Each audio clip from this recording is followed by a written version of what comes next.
That's the left. Prize at it's up for the pace. So too Seven de Loire, and as they come down to the first of the 19 fences, and at it, Prize at it led. At the first, so and no fallers. Espy is the back marker. Seven de Loire and Prize Asset with the nose band share the lead. Panto Princes with Desert Orchid as they take the first ditch, and at which Desert Orchid jumped it superbly. Comes through to share second with Panto Prince wide, and then Nick the Brief. What a big horse he is. Look at him going down. Smashing looking racehorse.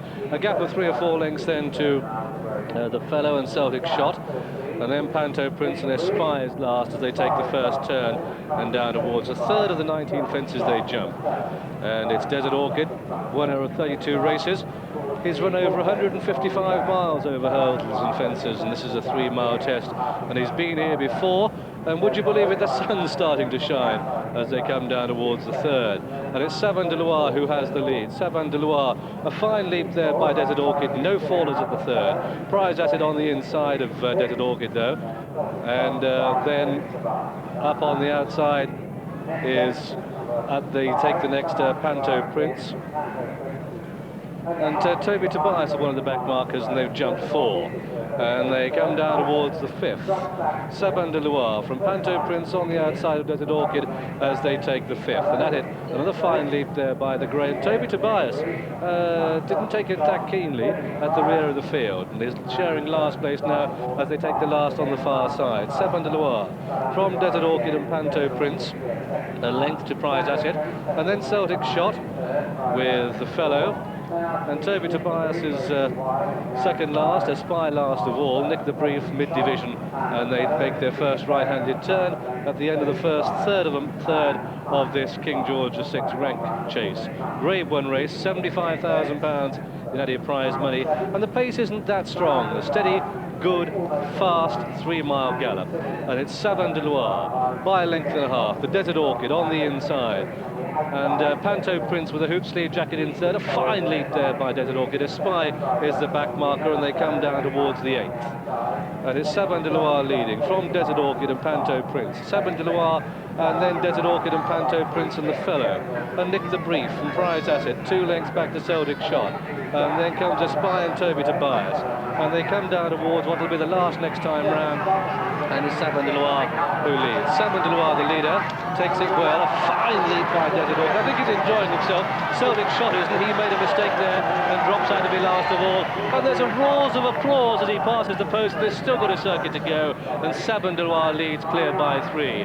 Desert Orchid, I'm sure, is enjoying himself in second, with Panto Prince in third, and then Dick the Brief 4, and the Fellow is 5, and Prize Asset and Toby Tobias, who's made a mistake, and Celtic Shot, who's made a mistake, has 1 behind them, and that one is Espy. And John Oaksey, John Frankham, they're going to the water, and Desert Orchid, I'm sure, is enjoying himself. Well, he looks much happier certainly this afternoon than I've seen him in his last 3 runs. In actual fact, the horse in front though is going particularly well, Sabin Doulard, and Toby Tobias, well, he's just taken a little bit of time just to warm up.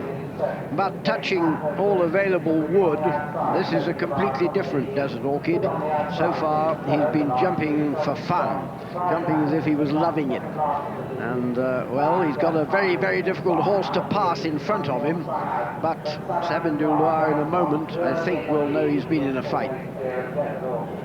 And they've got 7 more to jump. It's Seven de Loire, clear by some 4 to 5 lengths. At the rear of the field, Celtic Shot's been making mistakes. Last is Prize Asset. Desert Orchid in second place and closing. The Fellow has come through to be third. Nick the Brief 4, and Toby Tobias makes ground on the outside of Panto Prince. Desert Orchid at 9 to 4. Celtic Shot at 11 to 4. You wouldn't want to take that. Toby Tobias is getting a bit closer at 4 to 1, and Seven de Loire at 7 to 1 leads. 7 out, and Seven de Loire has... Oh, has he? He's gone. He's hampered Desert Orchid, and the horse is okay, and the jockey Mark Perrin still on the ground, leaving Desi in the lead with 6 to jump. And it's Desert Orchid the leader. Now the Fellow, that French horse, is getting closer in second. Toby Tobias is third. Espy a mistake in 4. Dick the Brief 5, and Celtic Shot. And they've got 5 more to jump, and it's Desert Orchid the leader by 3 lengths to Toby Tobias, the young pretender, in second place. This is 5 out. Toby Tobias is in second if he makes a mistake. Desert Orchid the leader, Toby Tobias is second. They're clear of the third place horse, the Fellow, and Celtic Shot is staying on. They've got 4 to jump, and Desert Orchid a brilliant lead. Toby Tobias in second, the Fellow, and Celtic Shot now back in third place. They come down towards the third from home. At the rear of the field, a spy has been pulled up, and Nick the Brief has been pulled up, and this Desert Orchid out in front, clear by 2. Toby Tobias, those words ringing in my ears, he won't be given a hard race, but he's got Desert Orchid in his sights and he's trying to close. Back in third place, it's the Fellow and Celtic Shot, and it's Desert Orchid, he's got his ears pricked. He's been here before, a record 4th win in the King George. He's gone clear by 5. They've got 3 to jump. Desert Orchid, oh, what a leap! Toby Tobias in second, the Fellow is third, and he's got 2 to jump, and it's Desert Orchid clear by 8. He's got the race won now, 2 to jump. Desert Orchid comes to it. He's been here before, and it's Desert Orchid clear by 10. He's pushed out, but don't worry, nothing's getting closer. Toby Tobias is in second. The crowd's going absolutely wild. They've got 1 to jump, and it's Desert Orchid. He comes to take it, and he's jumped it brilliantly. This was his race. Desert Orchid, watch history being made. Rolls of applause. The King's in his counting house. Desert Orchid's blooming. He's been here before. Desert Orchid the winner. Marvellous. Desert Orchid has won it.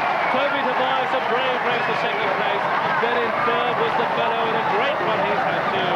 Celtic Shot would have been a bit closer, but the one bad mistake. Only 4 horses have finished in this King George VI ranked chase, a Grade 1 race. Well, I must say that I somehow got the impression over the first 3 or 4 fences that this horse was enjoying himself today. David Ellsworth always said, and what a tremendous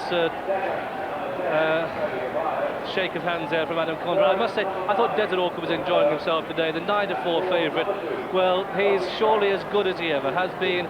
He's gone 155 miles in fences and hurdles. And, well, for my money, this is his race. David Ellsworth has always said that, to be fair to the trainer, and the winner of the King George VI ranked chase in the colours of Richard Burridge. First, number 3, Desert Orchid, and Richard Dunwoody. He's ridden a double this afternoon on Boxing Day. I wouldn't think he minds about the first half of the double. This is what counted, and they were all right at Whitesbury. All those who said that Desert Orchid was brought to form for the day that mattered and was in form, because from the moment he set off, the moment he jumped the first few fences, you could see that he was a horse really happy in his work.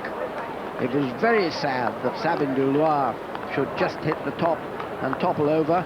That perhaps deprived us of a unforgettable struggle, but just hear the cheers.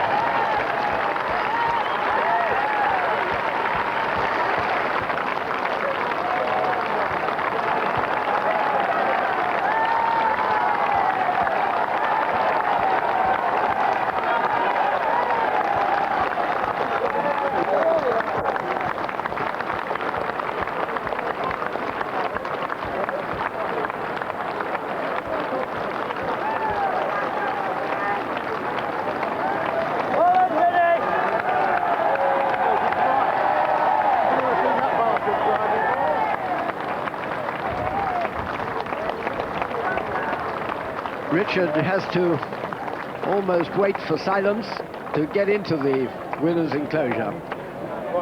I think that was a bigger and better reception than he ever got when he won the Gold Cup, John. It's an amazing training performance that. He was running away when he turned for home. Only ever going to be 1 horse in it. Yes, there are the delighted owner and trainer. Mr. Burridge, of course, much the taller of the two, but I don't suppose he's necessarily the more delighted of the two, because David Ellsworth has had an awful lot on the line with this horse. He's been superbly successful both on the flat and with his jumpers over the past 12 months, but this is the moment he wanted most. For the 4th time, that rug goes on the grey.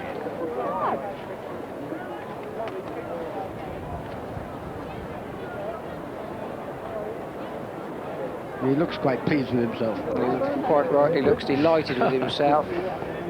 As you said, it was a shame that Sabin Doulard tipped over down the far side, and at one stage it looked as though the French horse, the Fellow, was going to spoil the party again.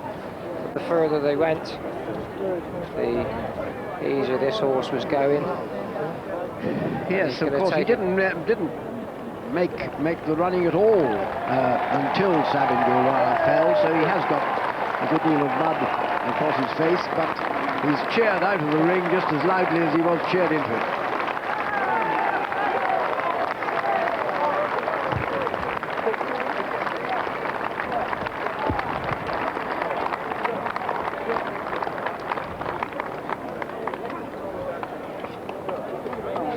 In John